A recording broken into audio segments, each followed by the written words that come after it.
लेकिन देखिए इस बीच एक बड़ी खबर है। कोरोना के ओमिक्रॉन वेरिएंट से विश्व बाजार में खलबली मच गई है। जिनेवा में 30 नवंबर से होने वाली WTO की बैठक टल गई है। बैठक में 164 सदस्य राष्ट्रों के राजदूत शामिल होने वाले थे। स्विट्जरलैंड ने दक्षिण अफ्रीका से सीधी उड़ानों पर प्रतिबंध लगाया और WTO की मीटिंग तक टल गई है। तो क्या दुनिया एक बार फिर से उसी दौर की तरफ जा रही है जो लॉकडाउन का हमने एक बड़ा दौर देखा था दुनिया भर में, और ये कितना खराब होगा देश की न केवल सेहत के लिए बल्कि देश की आर्थिक सेहत के लिए भी। आप देखिए कैसे यहां पर जो फ्लाइट्स उड़ रही हैं दक्षिण अफ्रीका से, उनको कौन कौन से देश बैन कर रहे हैं। अमेरिका फ्लाइट जा रही है, बीच में बैन, ये बीच में आप कट का निशान देख रहे हैं। ऐसे यहां से फ्लाइट उड़ती दक्षिण अफ्रीका से कनाडा वाले बैन कर रहे हैं, ब्रिटेन वालों ने बैन कर दिया, यूरोप, फ्रांस, ऑस्ट्रेलिया, ये सब कहीं ना कहीं अपने आप को अलग कर रहे हैं दक्षिण अफ्रीका से, क्योंकि वो समझते हैं कि ये एक बड़ा तरीका है ओमिक्रॉन वेरिएंट को अपने यहां फैलने देने से।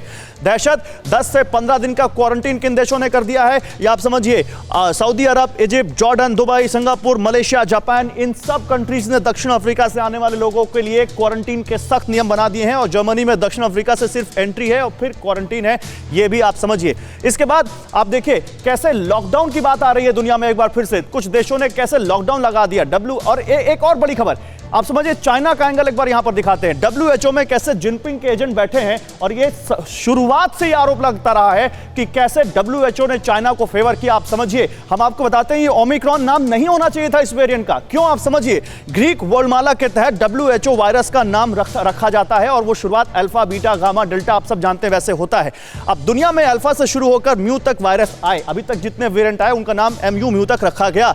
लेकिन खेल यहीं पर होता है। WHO में अगले वेरिएंट का नाम न्यू रखे जाने की चर्चा थी, क्योंकि आप देखिए यहां से अल्फा से म्यू तक नाम रखा गया, और म्यू के बाद आता है वर्णमाला का अक्षर, ग्रीक वर्णमाला का न्यू। लेकिन और न्यू के बाद आता है शी जिनपिंग नाम है चाइना के प्रेसिडेंट का। तो न्यू और शी को यहां पर इसको जम किया गया, और यानी शी जिनपिंग के नाम से ये वायरस का वेरिएंट का नाम ना जुड़ जाए, इसलिए WHO ने सीधे नाम रख दिया ओमिक्रॉन। अब ये बताइए WHO कौन सा खेल खेल रहा है। शी जिनपिंग को कवर करने के लिए ये ओमिक्रॉन का नाम रख दिया गया। हालांकि बात यहां पर यह है कि WHO की भूमिका तो हमेशा से सवालों के घेरे में रही। डॉक्टर राणा, अब ये देखिए WHO जो खेल खेल रहा है वो तो अब एक्सपोज हो रहा है, लेकिन अब जो यहां पर बात आ रही है सामने, क्या हम अभी तैयार हैं अगर यह न्यू वेरिएंट हमारे देश में आता है तो? हमने देखा दूसरी लहर में क्या ऑक्सीजन की यहां दिक्कतें आई थी, किस तरह से हाहाकार मचा। क्या अभी हम तैयार हैं? गौरव, मैं ये कह सकता हूं कि हमारा देश इस चीज़ की दूसरी तरह से अच्छा तैयार है फाइट करने के लिए, चाहे ICU बेड है, चाहे ऑक्सीजन है, चाहे दवाइयाँ हैं। और मैं यही कहूँगा जनता को कि खतरे की संभावना है, खतरे का पोटेंशियल है, उसको बचने के लिए सब कुछ किया जाए।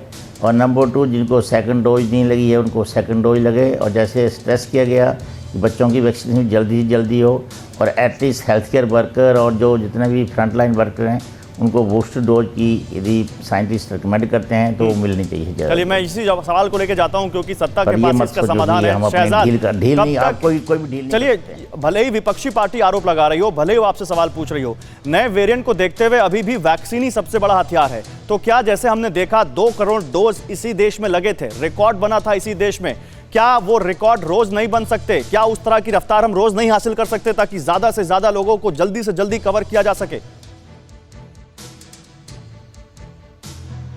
आपकी बात बिल्कुल सही है गौरव जी, ये तो मुझे लगता है कि एक तरीके से वरदान है, क्योंकि मैंने कई रिपोर्ट्स पढ़ी हैं और रिपोर्ट के आधार पर बता सकता हूं कि जो इंसाकॉग है, जो एक नोडल बॉडी है इस विषय में, उन्होंने अभी तक थैंकफुली कोई ऐसा वेरिएंट इंडिया में डिटेक्ट नहीं किया है। पर हमारे पास आज राज्यों में 23 करोड़ के लगभग वैक्सीन पड़ी हुई है। आज हम यही आग्रह कर रहे हैं कि जिनका फर्स्ट डोज हो गया है, स्टेट्स इनकी चिंता करें कि सेकेंड डोज उनको कैसे लगाया जाए। यहाँ पर कुछ लोग बूस्टर डोज की बात कर रहे हैं। जो 23 करोड़ वैक्सीन मोदी जी ने आपको दी है राज्यों को, वो क्यों नहीं आप इस्तेमाल करके सेकंड डोज तुरंत लगाते हैं ताकि वहां पर एक प्रोटेक्शन मिल जाए। बीजेपी के राज्यों को भी कहना पड़ेगा कवरेज के लिए जाते हैं। यूपी में सबसे ज्यादा सेकंड डोज का डिफरेंस है जी, ये तो आपको यूपी में भी कहना पड़ेगा, एमपी में भी कहना पड़ेगा। गौरव जी, हमारी कोई भी हाँ गौरव जी, जो भी निर्देश प्रधानमंत्री जी की ओर से आते हैं वो राज्यों को राजनीतिक उनका रंग देखकर नहीं आते। ये ऐसे प्रधानमंत्री हैं जो कि राष्ट्र नीति में यकीन करते हैं, और इसीलिए मैं कहता हूं आज कि अगर आप भी राष्ट्र नीति में गुरदीप जी विश्वास करते हैं तो बताइए कि राहुल गांधी। समय खत्म हो चुका है। सफल साहब 10 सेकंड आपके पास है, अगर आपको रिएक्शन देना चाहें इस पर तो। देखिए, राजनीति नहीं कर रहे हैं, ये सबके लिए कह रहे हैं।